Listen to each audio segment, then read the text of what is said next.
Hi, and welcome to what might be some great news if you like dairy, but dairy doesn't like you. Ghee, or clarified butter. It's really just butter without the milk solids. That means people who have trouble with dairy can usually eat ghee.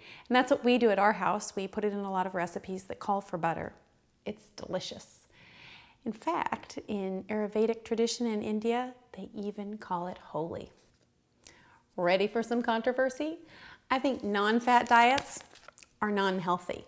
It turns out a lot of fat-free foods are highly processed, they have a lot of sugar in them, or worse, fake sugars, and they don't really provide any nutritional value. Besides that, brains, 60% fat by weight. Human breast milk, 50% fat. And besides that, fat satiates us. It keeps us full so we don't have to keep eating and eating. And I'm not alone in my thoughts. A lot of healthcare practitioners these days are telling us, you know what? Moderate amounts of good fat, very good for you. So these little cubes of butter are going to turn into ghee, which is good for people who cannot have dairy. It's really easy to make. Usually my husband's the one in the family who makes it, but I'll show you today. I can do it. You just take cubes of organic butter. And now there's a lot of things to like about ghee besides the fabulous taste. For one thing, if you have a burn, it's a really good thing to rub on the burn to help reduce scarring and redness. In India, they also use it for helping heal your stomach. The lining of your stomach is supposedly improved by the use of ghee. Two other good things. Okay, so now all you do, now that you have these unwrapped and in here, you just put them on the stove on a low heat for about 20 minutes. As you heat it on a low temperature, the milk solids will coagulate and then separate. And then what you'll have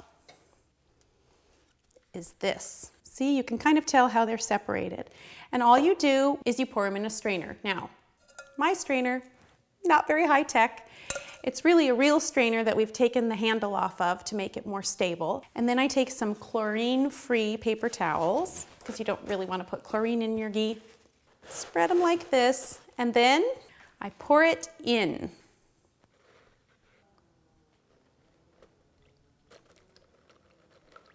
Then you let it pour through, and once it's poured through and the milk solids remain on the top, you can throw away the leftovers and you can just pour the ghee, now milk solid free, into clean jars that you have waiting.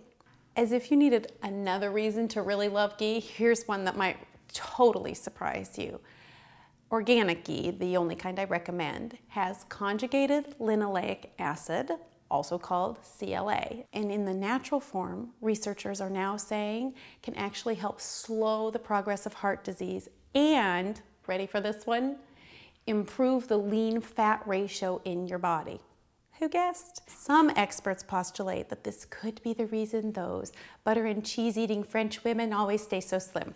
As you can see, there are lots of things to love about ghee.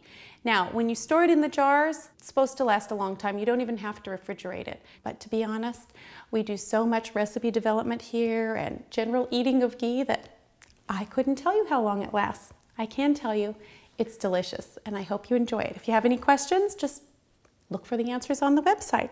And until next time, happy Nutrifying.